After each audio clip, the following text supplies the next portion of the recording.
Hi viewers, India's largest digital media network SumanTVకి స్వాగతం. ప్రస్తుతం మనతో ఉన్నారు ఫైనాన్షియల్ అడ్వైజర్ గురుకిరణ్ గారు. నమస్తే అండి. నమస్తే అండి.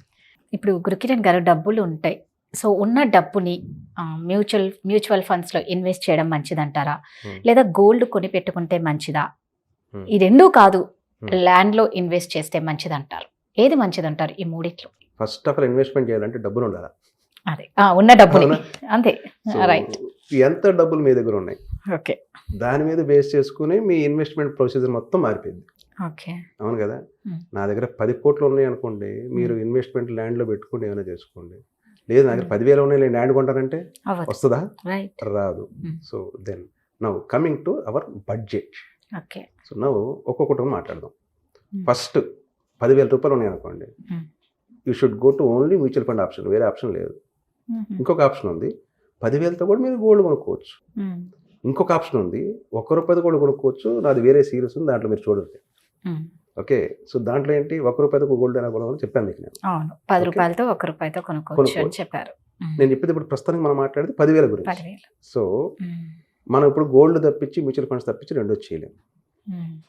దెన్ ల్యాండ్ అంటారా, లక్ష నుంచి మినిమం స్టార్ట్ చేసుకొని మీరు ల్యాండ్ కొనుక్కోవచ్చు. అది ఎట్లా, 50 గజాలు అలా ఊరి బయట పల్లెటూరులో దొరికిపోతాయి. లేదు ప్లాట్లు, ఓపెన్ ప్లాట్లు, ఫామ్ ల్యాండ్స్ అంటారు, అవి అక్కడ కూడా మీరు కొనుక్కోవచ్చు. ఇలా మీరు గోల్డ్ కానీ మ్యూచువల్ ఫండ్స్ కానీ చేసుకోవచ్చు. రైట్. ఇప్పుడు మ్యూచువల్ ఫండ్స్కి మనం తీసుకుంటే అసలు ఈ మ్యూచువల్ ఫండ్స్లో ఎన్ని రకాలు ఉంటాయి? ఎన్ని రకాలంటే దీనిలో అసలు మ్యూచువల్ ఫండ్ అంటే ఏంటి? Mutual it self it is called ఉమ్మడి అనుకోండి, నథింగ్ బట్. అంటే మ్యూచువల్ ఫండ్స్లో ఏం చేస్తారంటే 3-4 కంపెనీలు అన్నీ కలిపి, అన్ని ఈక్విటీస్, అన్ని కంపెనీస్ వాళ్ళు ఉన్న షేర్స్ అన్ని కలిపి ఒక అసెట్ మేనేజర్ ఒకడు ఉంటాడు, ఒక మేనేజర్. ఇతను ఏం చేస్తాడు, అన్ని కలిపి ఇతను ఫండ్స్ యొక్క కొనుక్కోవటం అమ్ముకోవడం చేస్తుంటాడు అనమాట. ఓకే, సో నవ్వు ఒక మ్యూచువల్ ఫండ్ ఉంది. ఎగ్జాంపుల్ నిప్పాన్ అనేవాడి కంపెనీ ఒకటి ఉంది, దాని మ్యూచువల్ ఫండ్ ఉంది. దాన్ని ఏం చేస్తారంటే ఒక ప్రైస్లో ₹100 మనం కొనుక్కుంటాం అనుకోండి. ఓకే, సో ఈ మ్యూచువల్ ఫండ్లో ఏమవుతుంది, 10 కంపెనీస్ అన్నీ కలుపుకొని మ్యూచువల్ ఫండ్స్లో పెడతారు.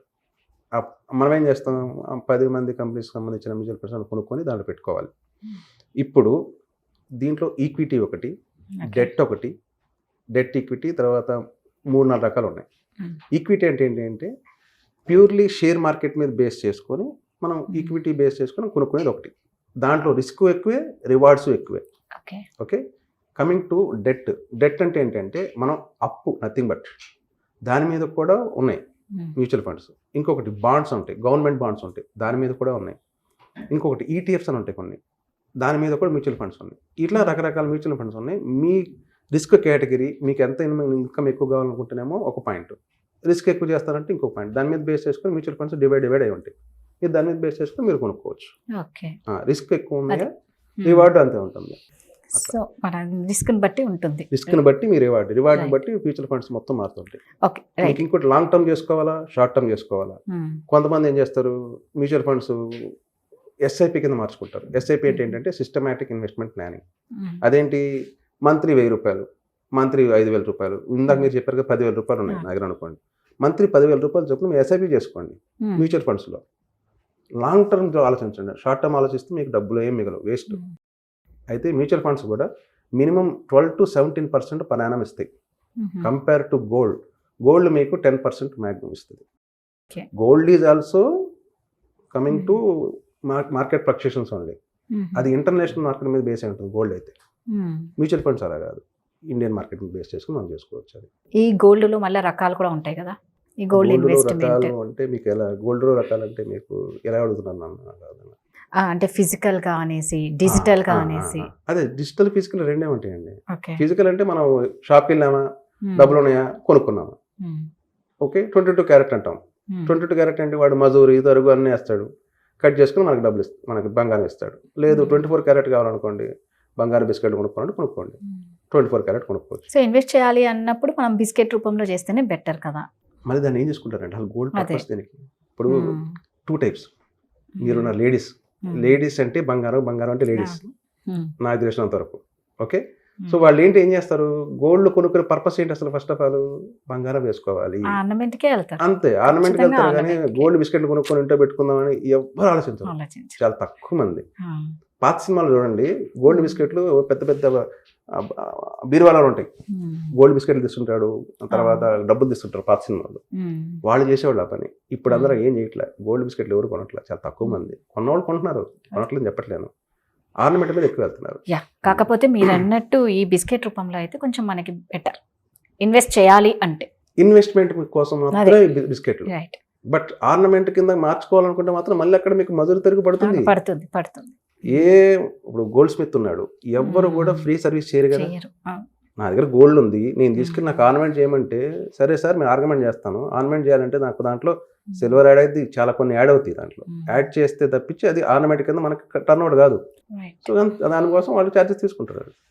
ఓకే, అయితే ఇప్పుడు మరి ల్యాండ్ విషయానికి వస్తే ప్లాటా ఫ్లాట్, ఇక్కడ పాయింట్ ఏంటంటే ఇవాళ రేపు ఒకప్పుడు ఫ్లాట్లు అంటే ఏంటంటే రిడ్యూసింగ్ అని డిమినిషింగ్ మోడ్లోకి వెళ్ళిపోతుంది. అంటే ఒకప్పుడు ఎట్లా ఉంది, మీకు ఎగ్జాంపుల్ చెప్తా చూడండి. ఫ్లాట్ కొన్నాను ఈరోజు, 50 lakhs పెట్టి ఫ్లాట్ కొన్నాను.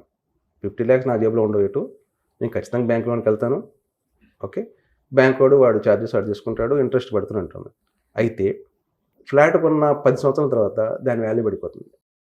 ఫ్లాట్లో ఒకప్పుడు అపోహ ఉంది, ఇప్పుడు కూడా ఉంది, అది కొన్ని ఫ్లాట్లు ఉన్నాయి, అవేంటంటే వాల్యూ పడిపోతున్నాయి. ఫ్లాట్లకి ఏంటంటే ల్యాండ్ వాల్యూ ఉండదు కదా. Yes, there is the point. So ఇక్కడ కూడా పాయింట్ ఏంటి, ల్యాండే.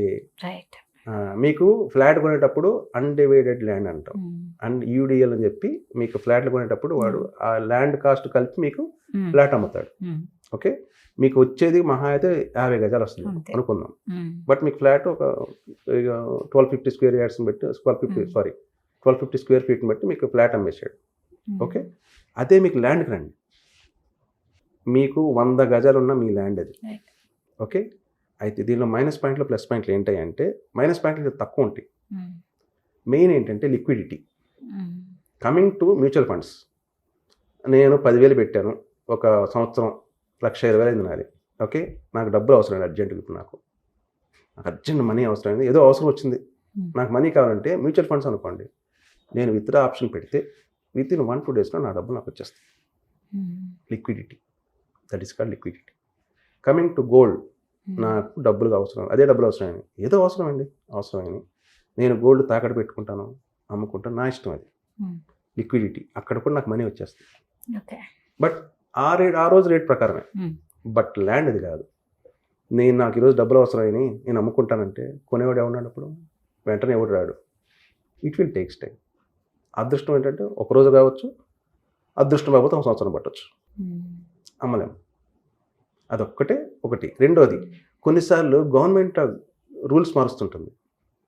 ఫర్ ఎగ్జాంపుల్ రోడ్లు వేయాలి, అటువంటిప్పుడు మీ ల్యాండ్ వెళ్ళిపోయింది అనుకుందాం, కొన్నారు, ఉంది, రోడ్లు విస్తరణ నడుస్తుంది, ల్యాండ్ వెళ్ళిపోయింది, గవర్నమెంట్ ఇస్తుంది, పేమెంట్ ఇస్తుంది, కానీ మీరు ఎంతో ఇష్టపడి అక్కడ కొనుక్కున్నారు కదా, ఇల్లు కట్టుకున్నారు కదా, మొత్తం పోయి. ఇలాంటి కొన్ని నడుస్తుంటాయి. రిస్క్ ఉంటుంది, రిస్క్ చాలా తక్కువ, బట్ ఉంది, రిస్క్ ఉంది. అది మనం తీసుకునేటప్పుడు కూడా చాలా జాగ్రత్తగా అన్ని చూసి గమనించి పరిశీలించి తీసుకోవాలి. ఇంకా మెయిన్ పాయింట్ అంటే కొన్నిసార్లు ఈసీ అంటారు, దీని గురించి సపరేట్గా ఒకటి చెప్తాను మీకు. నేను ఓన్లీ రియల్ ఎస్టేట్ మీదే ఏమేమి డాక్యుమెంట్స్ చెక్ చేసుకోవాలి, అసలు ఏం చేయాలి, మొత్తం ఒక సబ్జెక్ట్ సపరేట్ చెప్తాను మీకు. ఓకేనా? Right, super, thank you so much.